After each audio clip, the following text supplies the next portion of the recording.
Lecture du livre Jésus-Christ d'Ellen White. Un peuple condamné. L'entrée triomphale du Christ à Jérusalem représentait faiblement sa venue sur les nuées des cieux, avec puissance et gloire, au milieu des anges triomphants et des saints pleins d'allégresse. C'est à ce moment que se rapportent les paroles du Christ aux prêtres et aux pharisiens. « Vous ne me verrez plus désormais, jusqu'à ce que vous disiez « Béni soit celui qui vient au nom du Seigneur ». Ce jour de triomphe final avait été montré à Zacharie dans une vision prophétique, ainsi que la condamnation de ceux qui ont rejeté le Christ à son premier avènement. Ils tourneront leur regard vers moi, celui qu'ils ont percé. Ils prendront le deuil en mémoire de moi, comme on prend le deuil d'un fils unique, et ils pleureront amèrement sur moi, comme on pleure sur un enfant premier-né. Cette scène se présenta au Christ au moment où il contemplait la ville et pleurait sur elle. Dans la ruine temporelle de Jérusalem, il aperçut la destruction finale de ce peuple qui s'était chargé du sang du Fils de Dieu. Les disciples constataient la haine dont le Christ était l'objet de la part des Juifs, sans voir encore à quoi cela conduirait. Ils ne comprenaient pas encore la véritable condition d'Israël et ne savaient pas quel châtiment allait fondre sur Jérusalem. Le Christ leur fit saisir cela par une leçon de choses très significatives. C'est en vain qu'avait retenti le dernier appel à Jérusalem. Les prêtres et les principaux avaient entendu la foule faire écho à la voix prophétique du passé en réponse à la question « Qu'est-ce que ceci ?» Mais ils ne reconnurent pas la voix de l'inspiration. Irrités et stupéfaits, ils s'efforcèrent d'imposer silence à la foule. Des officiers romains étant présents, Jésus leur fut dénoncé comme l'auteur d'une rébellion. On assura qu'il allait s'emparer du temple et s'établir comme roi à Jérusalem. D'une voix calme, Jésus fit le silence au sein de la foule tumultueuse et il déclara une fois de plus que son intention n'était pas d'établir un gouvernement temporel. Il allait monter vers son Père et ses accusateurs ne le verraient plus jusqu'au moment où il reviendrait dans la gloire. Alors ils le reconnaîtraient, mais trop tard. Jésus prononça ces paroles tristement et avec une énergie toute particulière. Les officiers romains subjugués se turent. Bien qu'ils fussent étrangers à l'influence divine, leur cœur était ému plus qu'il ne l'avait jamais été. Sur le visage calme et solennel de Jésus, il lisait l'amour, la bienveillance et une dignité paisible. Ils éprouvaient une sympathie dont ils ignoraient la cause et se montraient plus disposés à rendre hommage à Jésus qu'à l'arrêter. Se retournant vers les prêtres et les principaux, il les rendit responsables du désordre. Les chefs, furieux et décontenancés, firent entendre leurs plaintes au peuple. Sur ces entrefaits, Jésus arriva au temple sans être remarqué. Là, tout était tranquille, car la foule était accourue sur le mont des Oliviers. Jésus resta un instant près du temple, le considérant avec tristesse. Puis il se retira à Béthanie avec ses disciples. Quand on le chercha pour le placer sur le trône, on ne le trouva plus. Jésus pria toute la nuit. Au matin, il revint au temple. En chemin, il passa près d'un verger. Ayant faim et apercevant de loin un figuier qui avait des feuilles, il alla voir s'il y trouverait du fruit. Mais s'en étant approché, il n'y trouva que des feuilles, car ce n'était pas encore la saison des figues. Ce n'était pas encore la saison des figues mûres, excepté dans quelques localités. Et sur les hauts plateaux entourant Jérusalem, on pouvait bien dire que ce n'était pas la saison des figues, mais dans les vergers où Jésus entra, il y avait un figuier qui paraissait plus avancé que les autres et déjà recouvert de feuilles. On sait que chez le figuier, le fruit précède la feuille. Cet arbre promettait donc un fruit déjà formé. Pourtant, l'apparence trompait. Ayant cherché dans ses branches, depuis les rameaux les plus bas jusqu'au sommet de l'arbre, Jésus ne trouva que des feuilles. Il n'y avait là qu'un feuillage prétentieux, rien de plus. Le Christ prononça une malédiction. « Que jamais personne ne mange ton fruit, dit-il. » Le lendemain, Comme le Sauveur passait de nouveau à cet endroit pour se rendre à la ville avec ses disciples, les branches aux feuilles flétries attirèrent leur attention. « Maître, vois, dit Pierre, le figuier que tu as maudit a séché. » Les disciples avaient été étonnés en voyant le Christ maudire le figuier. Cela ne leur paraissait pas conforme à sa manière habituelle. Ils l'avaient souvent entendu dire qu'il n'était pas venu pour condamner le monde, mais pour le sauver, et se souvenaient de ces paroles. Le Fils de l'homme est venu, non pour perdre les âmes des hommes, mais pour les sauver. Toutes ces œuvres merveilleuses avaient servi à relever et non pas à détruire. Les disciples ne l'avaient connu que comme régénérateur et guérisseur. Ils se demandaient quel était le but de cet acte isolé. Dieu prend plaisir à faire grâce. Aussi vrai que je suis vivant, dit le Seigneur l'Éternel, je prends plaisir non pas à la mort du méchant, mais à sa conversion et à son salut. L'œuvre de destruction et de condamnation est pour lui une œuvre extraordinaire. Mais c'est avec miséricorde et avec amour qu'il soulève le voile qui cache l'avenir et qu'il révèle aux hommes les conséquences d'une vie de péché. La malédiction du figuier était une parabole en action. Cet arbre stérile, dont le feuillage prétentieux paraissait jeter un défi au Christ, était un symbole de la nation juive. Le Sauveur voulait faire connaître aux disciples la cause du jugement d'Israël et l'impossibilité d'échapper à celui-ci. C'est pour cela qu'il prêta des qualités morales à cet arbre et s'en servit pour exposer une vérité divine. Les Juifs, faisant profession d'être fidèles à Dieu, se tenaient à l'écart de toutes les autres nations. Ils avaient été l'objet de faveurs spéciales de sa part et ils s'attribuaient une justice supérieure à celle des autres peuples. Bien que contaminés par l'amour du monde et par la soif du gain, ils se vantaient de leur connaissance et pleins d'hypocrisie, ils ignoraient les vraies exigences de Dieu. Comme l'arbre stérile, ils exhibaient leurs branches orgueilleuses à l'aspect luxuriant et magnifique qui ne portait que des feuilles. La religion juive, avec son temple splendide, ses autels sacrés, ses prêtres mitrés et ses cérémonies impressionnantes, avait vraiment une belle apparence sous laquelle l'humilité, l'amour, la bienveillance faisaient défaut. Tous les figuiers du verger n'avaient point de fruits, cependant les arbres qui n'avaient pas de feuilles ne suscitaient ni désir ni déception. Cet arbre-là représentait bien les païens. La piété leur manquait aussi bien qu'aux Juifs, mais ils ne faisaient pas profession de servir Dieu. Ils ne se vantaient pas de leur bonté. Ils ignoraient les œuvres et les voies de Dieu. Pour eux, la saison des figues n'était pas encore arrivée. Ils attendaient encore le jour qui leur apporterait la lumière et l'espérance.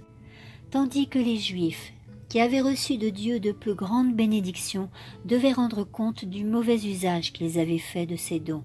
Les privilèges dont ils se glorifiaient ne servaient qu'à aggraver leur culpabilité.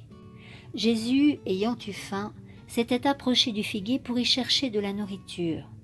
Désireux de trouver des fruits de justice, il s'était également approché d'Israël et avait prodigué aux Juifs ses dons, afin qu'ils portassent du fruit pour le bonheur du monde.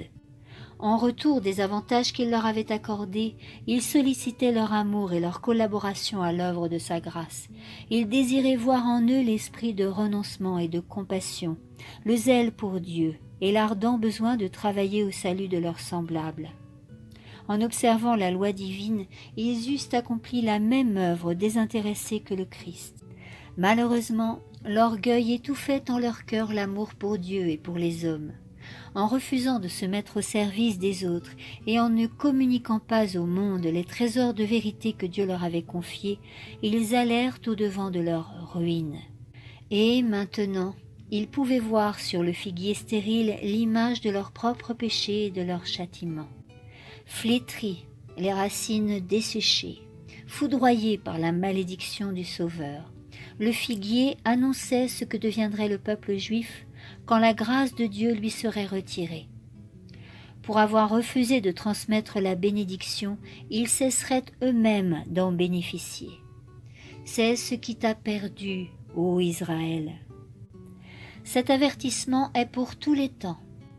En maudissant le figuier créé par sa propre puissance, le Christ a donné un avertissement à toutes les églises et à tous les chrétiens. Personne ne peut mettre en pratique la loi de Dieu sans se placer au service d'autrui. Beaucoup ne se conforment pas à la vie miséricordieuse et désintéressée du Christ. Tout en se croyant d'excellents chrétiens, ils ne savent pas en quoi consiste le service de Dieu. Ils recherchent leur propre plaisir et n'agissent qu'en vue du moi. Le temps n'a de valeur à leurs yeux que s'ils l'emploient à amasser dans leur intérêt. C'est là leur préoccupation constante. Ils ne sont pas au service d'autrui, mais d'eux-mêmes. Dieu les a créés pour un service désintéressé, pour qu'ils viennent en aide à leurs semblables par tous les moyens possibles, mais leur égoïsme est si démesuré qu'il absorbe toute leur activité. Ils ne se tiennent pas en contact avec l'humanité. Ceux qui vivent ainsi pour eux-mêmes ressemblent aux figuiers qui avaient beaucoup de prétentions et point de fruits. Ils respectent les formes du culte et n'ont ni repentance ni foi. Ils prétendent honorer la loi de Dieu. L'obéissance leur fait défaut. Ils disent mais ne font pas. Par la sentence prononcée contre le figuier, le Christ a montré combien de vaines prétentions sont audacieuses à ses yeux. Le pécheur avéré, d'après lui, est moins coupable que celui qui, tout en faisant profession de servir Dieu, ne porte aucun fruit à sa gloire. Pendant plus de 1000 ans, la nation juive, abusant de la grâce de Dieu, rejetant les avertissements divins et mettant à mort les prophètes, avait appelé sur elle les jugements de Dieu. Les contemporains du Christ assumèrent la responsabilité de ces péchés en suivant la même ligne de conduite. La faute de cette génération-là riva sur elle-même les chaînes forgées par la nation au cours des siècles. Pour chaque homme, il est un jour favorable où la lumière illuminera sa route, un temps de grâce où il peut se réconcilier avec Dieu. Mais cette grâce a une limite. La miséricorde continuera à intercéder pendant des années tout en étant méconnue et repoussée. Cependant, un moment vient où elle fait entendre son dernier appel. Le cœur s'endurcit à tel point qu'il cesse de répondre à l'Esprit de Dieu. Alors la voix douce et insinuante cesse de supplier le pécheur. Les reproches et les avertissements ne sont plus entendus. Ce jour-là était arrivé pour Jérusalem. Jésus pleura amèrement sur la cité condamnée qu'il ne pouvait plus délivrer. Il avait épuisé ses moyens. En rejetant les avertissements de l'Esprit de Dieu, Israël avait refusé les seuls moyens de salut. Il ne restait pas d'autre pouvoir qui pût le délivrer. La nation juive représente ceux qui, dans tous les âges, dédaignent les appels de l'amour infini. C'est en pensant au péché de tous les temps que le Christ versait des larmes sur Jérusalem. Ceux qui dédaignent les réprimandes et les appels du Saint-Esprit de Dieu peuvent lire leur propre condamnation dans les jugements prononcés sur Israël.